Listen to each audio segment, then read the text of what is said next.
Step away from the vehicle. Hands where we can see them. The command split the quiet suburban afternoon like a gunshot.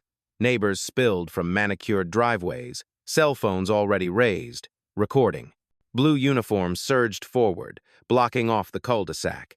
In the middle of the chaos, a tall man in a tailored Navy suit stood calmly beside a gleaming white BMW. His tie, deep red, caught the sunlight as if defying the moment. It was 2:47 p.m. The countdown had begun. The first officer, face flushed, jabbed a finger at him. "You don't belong here. This isn't your house. Show ID or you're going downtown." His voice carried across the street, amplified by the chorus of neighbors gasping, whispering, filming. Some leaned in, eager for spectacle. Others shifted uncomfortably, sensing something was off. The man didn't flinch. He looked directly at the officer, eyes steady, jaw set like stone. Behind him, another cruiser screeched to a halt, lights flashing, siren cutting through the air before fading into silence. The crowd pressed closer, the suburban theater now packed with its unwilling cast. Have you ever been so completely misjudged that the world seemed to turn against you in an instant? That's what you're watching right now. A man accused of trespassing on the very property he owned. Phones multiplied in the air 12, 15, maybe 20. A teenager live-streamed to TikTok, the number in the corner of her screen climbing by the second. A retired couple muttered by their mailbox, "Can you believe this? They're cuffing the guy in a suit." The officer's hand hovered near his holster. "Last warning. Show proof or you're under arrest." The man finally moved. Slowly, deliberately. He reached inside his jacket, every eye following the gesture like the climax of a movie scene. Someone in the crowd shouted, "He's going for something." Another voice snapped back, "No, wait, look." The object emerged. A leather case, black and worn from years of use. With one practiced motion, he flipped it open toward the officers. The sun glared off the golden shield. Beneath it, a photo ID in bold letters, Federal Bureau of Investigation.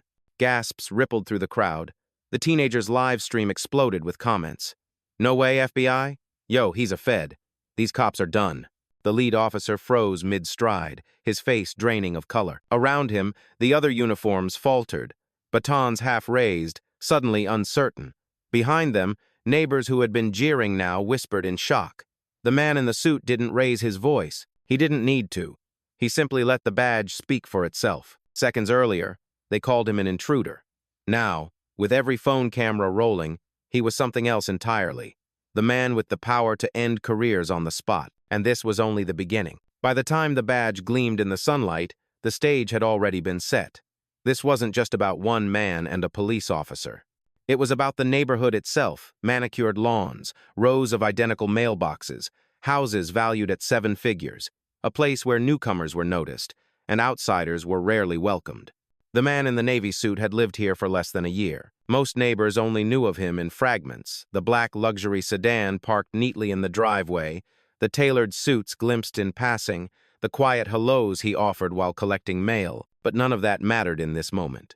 What the crowd saw now was skin color first, status second. Whispers rippled like a current through the onlookers. "Is he really the owner?" a woman in yoga pants murmured, clutching her iced coffee. "He looks too young to afford that place," another man scoffed. A teenager near the curb typed furiously into her phone. "Cops caught some guy breaking in. Whole street's watching." Her follower count jumped by the minute. To the officers, years of implicit training colored their judgment. Expensive car, expensive suit, but the wrong face in the wrong zip code. The sergeant's jaw was tight as he barked orders, but underneath his authority was something else. The assumption that authority couldn't possibly belong to the man standing calm in front of him. The CEO felt it in every glance. The way neighbors avoided eye contact yet didn't stop recording. The way the officers spread out, forming a semicircle as though corralling an intruder rather than speaking to a resident. His tie was straight, his posture composed, but his mind cataloged every detail: who said what, which cameras were pointed where, how long before backup arrived. Years of federal training layered over a lifetime of being underestimated. At 2:52 p.m., another SUV rolled up. More uniforms. The crowd widened, shifting to make room, eager for drama. Someone shouted, "He doesn't belong here," and the chant was echoed once, twice, before fading into murmurs again. The spectacle had become entertainment for some. proof of hidden bias for others. Inside one house, behind drawn curtains, a neighbor whispered to her husband, "That's the man who waved at me every morning. I can't believe this is happening." But her voice never reached the street. Out here, silence carried as much weight as accusation. The injustice wasn't just in the shouted words or the threat of arrest. It was in the air itself, in the microaggressions, the double takes, the subtle disbelief etched on every face. This wasn't simply a question of trespassing. It was the presumption of guilt, layered over generations of prejudice, replayed again in broad daylight for every phone camera to capture. And the man at the center of it all knew. This was far from over. "Sir, this is your last chance. Produce valid ID or you're coming with us." The officer closest to him had squared his shoulders, hand resting heavy on the holster. His voice was steady but laced with contempt, like he'd already decided the outcome. The crowd hushed, phones angled to capture the moment. The man in the navy suit reached calmly into his inner pocket, every motion deliberate. From a leather wallet, he drew out a driver's license and held it steady between two fingers. The sunlight caught the holographic seal. It was current, it bore his photo, and it listed the very address they were standing in front of. But the sergeant barely glanced at it. "Could be fake," he muttered, waving to a younger officer. "Run this through the system." The younger cop hesitated, eyes darting between the ID and the man's composed expression. "It looks legit, Sarge." "Looks can deceive," the sergeant snapped. The neighbors reacted in real time. "He showed them ID," someone shouted. "Why aren't they checking properly?" another asked. On TikTok, the teenager's comments scrolled faster than she could read. "Clear bias. That license is real, you can tell. This is racial profiling 101. The CEO said nothing. He had learned long ago that in moments like this, words could be twisted. Instead, he kept his posture straight, his breathing controlled, his gaze locked on the officer in charge. Every second that passed, the tension climbed higher. 2:55 p.m. The system would take minutes to respond, but the officers weren't waiting. Another uniform stepped forward with cuffs ready. "Let's not waste time. If he's clean, we'll sort it out later." The sergeant nodded slightly, already convinced of his own narrative. The ID was just a prop to him, not proof. What mattered was control, and demonstrating that control publicly. The man in the suit finally spoke, his voice even, measured. "You have my license. You can see the address. I'm standing in front of my own home. Save it for the judge," the sergeant barked. The crowd stirred, restless. A middle-aged woman raised her phone higher, saying loudly for her live stream, "They're about to arrest him even though the ID matches. This is unbelievable." Every lens was locked in, every microphone capturing each word. What had started as suspicion was now evidence not of trespassing, but of systemic bias playing out in real time. And still the cuffs inched closer. Red and blue lights flashed against the white walls of the mansion as another patrol SUV screeched to a stop. Doors slammed. Two more officers emerged, one of them a shift supervisor with silver bars glinting on his collar. His presence shifted the energy instantly, authority stacking on authority, escalation baked into every step. "What's going on here?" he demanded, surveying the crowd. The sergeant gestured at the man in the suit. "Caught him trespassing. Claims he lives here, but his story doesn't check out." The supervisor's eyes narrowed, sweeping over the scene, the expensive car, the tailored suit, the ID still clutched in one gloved hand. He didn't ask to see it. Instead, he addressed the crowd loudly, as if to reinforce his sergeant's version of events. "Ladies and gentlemen, please step back. We're handling an intruder situation." Murmurs erupted. A teenager on TikTok gasped, whispering into her phone, "They're calling him an intruder." But he literally showed ID. Her viewer count ticked past 4,000. From the curb, an elderly neighbor shook his head. "That's the homeowner. I've seen him every morning walking his dog." "Sir, please remain calm," another officer barked at the neighbor, cutting him off. The supervisor turned back to the suited man. "Sir, unless you can provide verifiable proof right now, we're detaining you for questioning." The CEO's voice remained level. "My license has this address. That's verifiable proof." The supervisor ignored the words, signaling to the cuffs again. The sergeant moved closer, emboldened by backup. The crowd was no longer passive. A woman live streaming on Instagram shouted, "Why aren't you running the license through the system? He gave it to you already." Her comment section exploded, "Check the ID. This is straight-up profiling. Unbelievable in 2025. Every angle was being captured. Shaky phone footage, wide shots from across the street, close-ups from neighbors bold enough to step forward. The scene had transformed into a public tribunal, one side wielding uniforms and authority, the other holding up smartphones like evidence in a trial by social media. At 2:58 p.m., tension reached a new peak. The supervisor raised his hand. "That's enough talking. Put him in the car." The order landed like a gavel in a courtroom. Gasps rippled through the crowd. One man shouted, "This is America! He showed you proof!" Another yelled, "You just don't want to believe him!" The suited man did not resist. He stood tall, silent, letting the weight of the moment hang heavy. He knew every second was being documented, every frame, a piece of testimony that would matter later. And as the cuffs closed in, the live stream numbers surged into the tens of thousands. This was no longer a neighborhood dispute. It was a national spectacle in the making. The officer's hand hovered inches from the cuff clasp when the man in the suit finally spoke again, his voice calm but firm. "You want proof?" He reached toward the BMW parked neatly at the curb. With a press of his thumb against the fob, the headlights blinked twice and the engine purred to life. A second click popped the garage door behind them, revealing a row of moving boxes stacked against the walls, the kind only a homeowner would have access to. The crowd gasped. Several phones zoomed in to capture the blinking lights, the garage door, the faint hum of the car. "That's still not proof," the supervisor barked, though his voice had lost some of its edge. "Cars can be stolen. Garage remotes can be hacked." The suited man extended his hand, palm open, the fob resting plainly in view.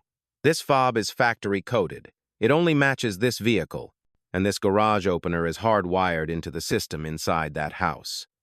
His tone wasn't defensive, it was factual, clipped, the voice of someone used to presenting evidence in court. From the crowd, a voice rang out. "Come on, what more do you need?" Another added, "He literally just opened his own garage." On TikTok, the teenager's live stream chat exploded. Mic drop moment. "That's his house. New question." "These cops are digging themselves deeper." The younger officer who'd been told to run the license shifted uneasily. "Sir, the system shows this license is valid. It matches the address." But the supervisor cut him off. "We can't confirm chain of custody. Could be forged with stolen data. We're not taking chances." End. The suited man tilted his head slightly, studying the officer as if weighing how much longer to play along. For now, he kept his tone measured. "You've seen the ID. You've watched the car respond. You've watched the garage open. What you're doing now isn't about proof. It's about disbelief." The words hung heavy in the air. 3:01 p.m. A neighbor across the street shouted, "He's right. You just don't want to admit you're wrong." Her phone camera shook as she waved her free hand angrily. The supervisor ignored her, doubling down. "Until headquarters verifies everything, you're in custody." But the crowd wasn't buying it anymore. Every new piece of evidence only widened the gap between what they saw and what the uniforms insisted. What had started as suspicion was unraveling into a spectacle of denial, streamed live to thousands. And in the center of it, the man in the suit remained composed, his eyes steady, as if he knew the next move would matter more than anything so far. Just as the argument reached its peak, another vehicle pulled up, this one, a black, unmarked SUV with tinted windows. Out stepped a captain, his uniform pressed to perfection, his presence carrying the weight of decades in command. The murmurs from the crowd shifted instantly.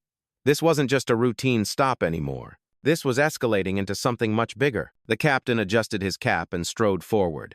"Report," he demanded. The supervisor straightened, almost relieved. "Suspect claims residence, provided ID and access to vehicle, but nothing verifiable yet. We're preparing to detain." The captain's eyes narrowed as he scanned the scene. The activated car, the open garage door, the homeowner standing calmly amid chaos. He didn't acknowledge the ID in the man's hand, nor the growing chorus from the crowd. Instead, he looked directly at the cameras being held aloft. "Ladies and gentlemen, please clear the area. This is an official police matter." And zip, the words backfired. "Clear the area? You mean stop recording?" someone shouted. "Yeah, right, we're not going anywhere," another yelled. On TikTok, the teenager's viewer count blasted past 10,000. Comments filled the screen. "Don't you dare stop recording. They're trying to cover it up. This is insane." The suited man stood silent, letting the public do the talking. Years of experience had taught him that silence could be more damning than argument. Then a new voice cut through the noise. An elderly woman with a cane stepped forward from the crowd, her voice steady despite her age. "I've lived here for 20 years. I saw him move in last spring. I watched his children ride their bikes up and down this street. You all know he lives here." A ripple of agreement spread through the neighbors. Heads nodded. Someone else added, "I signed for his package last month when he was out of town. He thanked me personally." "Oh," the captain's jaw tightened. "Ma'am, please step back. We'll handle this." But it was too late. The witnesses had spoken, and the cameras had captured every word. 3:05 p.m. The man in the suit finally broke his silence. His voice carried over the crowd, calm but edged with steel. "You've ignored the ID. You've ignored the car. You've ignored the garage. Now you're ignoring the people who live here. What exactly would satisfy you?" The captain's reply was clipped, cold. "Federal verification. Until then, you're coming with us." The crowd erupted in protest. Some booed. Others shouted directly at the officers. The live-stream chat scrolled too fast to follow. Hashtags began forming, "Number CEO while black," "Number not an intruder," "Number document everything." Every second, the pressure mounted. What began as a neighborhood misunderstanding had become a digital trial broadcast to thousands. And the man at the center of it all knew. The real reveal hadn't even begun. The captain lifted his hand, motioning for cuffs again. The crowd roared in protest, phones rising higher. That's when the man in the Navy suit shifted. He reached calmly into his jacket pocket, the same deliberate motion as before, every eye glued to the gesture. For a split second, officers tensed, ready to pounce. But what emerged wasn't a weapon. It was a leather case, black, worn at the edges, the kind of item that didn't scream wealth, but authority. With a practiced flick, he opened it wide for everyone to see. Gasps rippled through the street. A golden badge glinted under the fading Sunday bold letters beneath it read, "Federal Bureau of Investigation." The teenager live streaming almost dropped her phone. "Oh my God, he's FBI!" Her viewer count surged past 25,000. Comments flooded in. "Plot twist of the year. They just tried to arrest a federal agent. Careers ending live on camera." The captain froze mid-command. The sergeant's face went pale. Even the younger officer who had run the license took a half-step back, his eyes wide. Neighbors gasped, muttered, then fell silent, the reality sinking in. The man they had half doubted, half defended, wasn't just another homeowner. He was a man with federal authority, standing calmly in the middle of a storm that had underestimated him from the start. He didn't raise his voice. He didn't gloat. He simply let the badge hang there, framed perfectly by dozens of cameras. "I gave you every opportunity to do the right thing," he said, tone even, almost weary. "You chose assumption over evidence. Now you've escalated against someone who outranks every officer on this street." For a long beat, no one moved. The silence was heavy, broken only by the distant hum of the BMW's engine still idling nearby. In that silence, his own journey flashed through memory, the childhood in a neighborhood where sirens never stopped, the long nights studying to earn scholarships, the grueling years at Quantico, the risk and sacrifice it took to build a life far removed from where he started. He had learned patience the hard way, and now that patience was paying off. 3:09 p.m. The captain dropped his gaze, his hand frozen mid-air. Around him, the younger officers shifted, uncertain, caught between loyalty to their command and the undeniable authority staring them down. From the crowd, a single voice broke the spell. "He owns this house. He protects this country, and you treated him like a criminal." The badge remained in view, steady as stone. The twist wasn't just who he was. It was how wrong they had been all along. The badge alone should have ended it. But the captain, pride wounded, forced a brittle smile. "Anyone can flash a badge. Could be fake. Could be stolen." The crowd erupted. "Are you kidding me?" someone shouted. "You think he forged the FBI?" The man in the suit didn't argue. Instead, he turned toward the BMW, opened the passenger door, and withdrew a slim black laptop. He powered it on with a fingerprint scan. The screen glowed in the fading light, visible to anyone close enough. Within seconds, a secure portal loaded embossed with the federal seal, layers of encrypted login prompts cascading across the screen.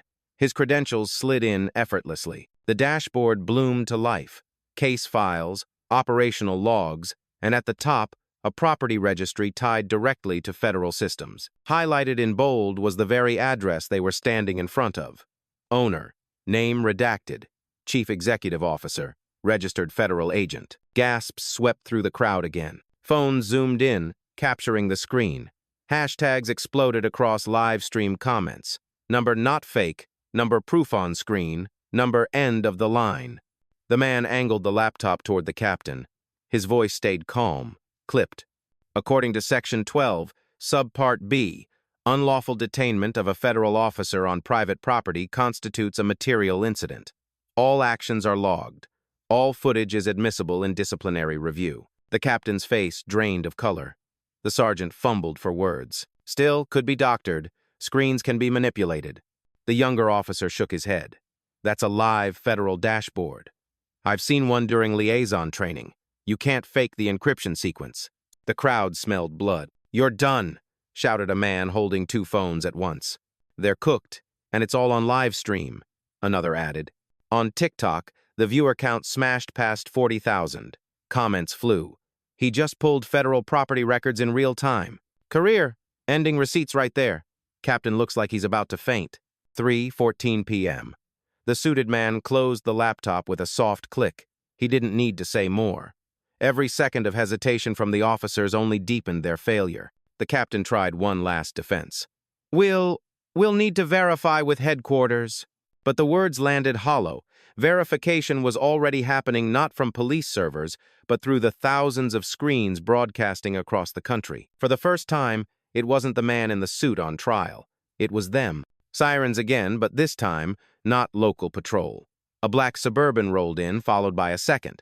Doors opened, and three figures stepped out in dark suits. They didn't move like neighborhood cops. They moved with precision, with quiet authority that shifted the entire atmosphere. The lead woman flashed credentials. Department of Justice, Office of Professional Responsibility. Her voice cut through the chaos. Stand down. This scene is under federal review, effective immediately. The captain stammered. Ma'am, we were handling a trespassing suspect. Correction, she interrupted, her tone like a gavel striking wood. You were detaining a federal officer and property owner without probable cause. All actions are being logged for disciplinary referral. The crowd erupted, half in cheers, half in shock. Phones tilted to capture the new arrivals. On TikTok, the viewer count surged past 70,000. Hashtags multiplied, number CEO while black, number FBI on scene, number justice in real time. Another figure stepped forward, a man in a gray suit with a leather briefcase. Counsel for Mr. Name redacted. Effective immediately, all questioning stops. Any further attempt at detainment will be considered obstruction. He turned slightly toward the cameras, knowing every word would be replayed online. The officers shifted uncomfortably. The captain's face was pale, sweat glistening under the streetlight. The sergeant glanced at his cuffs, as though only now realizing how close he'd come to ending his career in one reckless motion. From the crowd, an elderly neighbor called out, "It's about time someone higher stepped in." Applause followed, rippling across the cul-de-sac. 3:20 p.m. The suited man remained silent, letting his representative speak. It wasn't just his word against theirs anymore. It was law against law, institution against institution. The DOJ official raised a hand. Effective immediately, the body cameras of all officers on site are subject to federal seizure. All live streams will be subpoenaed as corroborating evidence. Phones shook with excitement. One streamer whispered to her audience, "Y'all, this is historic. They're literally collecting evidence live while we're filming." The captain tried one last defense. "With all due respect, we were following protocol." "No," the DOJ official snapped. "You were following prejudice." The words landed heavier than any siren. Silence followed, broken only by the relentless clicks of phone cameras. The suburban street had transformed. What began as a routine stop was now a tribunal, watched by tens of thousands online, with careers and reputations hanging in the balance. And at the center, the man in the suit stood motionless, his silence more powerful than any defense. He no longer needed to prove himself. The system was doing it for him. The DOJ official didn't wait for further excuses. She turned to the cluster of uniforms, her voice clipped, surgical. Effective immediately, Captain. You and your sergeant are relieved of duty pending investigation. Badge and weapon now. Gasps shot through the crowd. The captain froze, color draining from his face. The sergeant shook his head slightly, as if refusing to believe what was happening.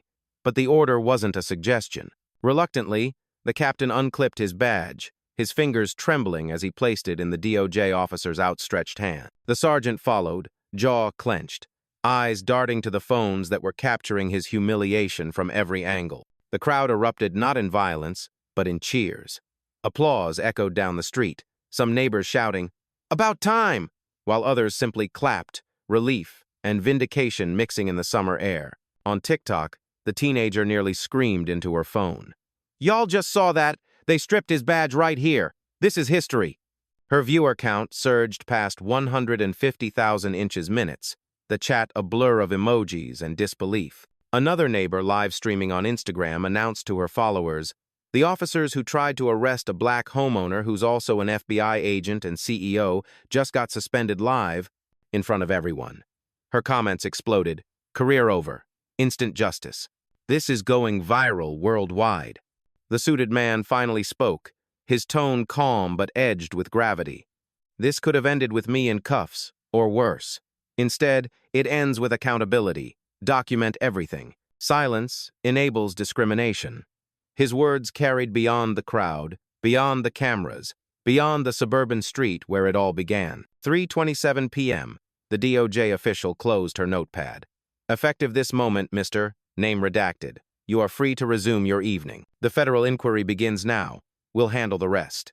The captain lowered his eyes, his career collapsing in real time. The sergeant muttered something inaudible, drowned out by the roar of the crowd. Other officers stood stiff, hands twitching nervously at their belts, uncertain if they too were under scrutiny. A neighbor whispered to her friend, "They thought they were untouchable. Turns out, he was the one with all the power." The suited man didn't gloat. He simply adjusted his tie, glanced once at the BMW still idling at the curb, and turned toward his open garage. Justice had been served in minutes, not in a courtroom, but on a quiet street corner, live streamed to the world. And the story wasn't finished yet. The fallout didn't stop when the cuffs were lowered and badges surrendered. It was only beginning. By the next morning, clips of the confrontation had spread across every major platform. On Twitter, the hashtag number #CEOWhileBlack trended at #1 nationwide.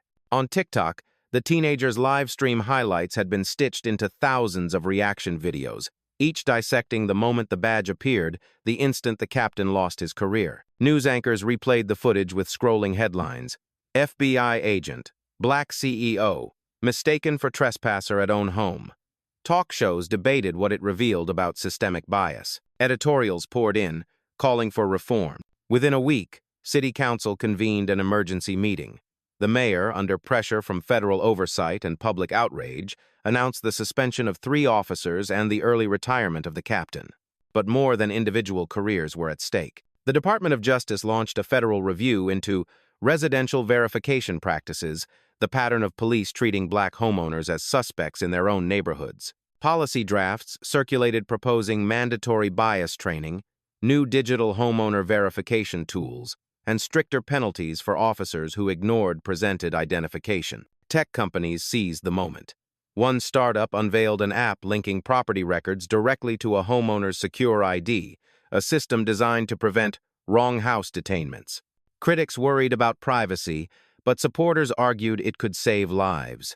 The impact stretched beyond law enforcement. Banks, airlines, and housing associations began re-examining how implicit bias filtered into everyday interactions. Analysts compared the viral video to past watershed moments, the cell phone footage that reshaped public discourse on racial profiling in traffic stops, or the airport scandals that led to changes in airline crew protocols. Case studies appeared side by side. Asterisk.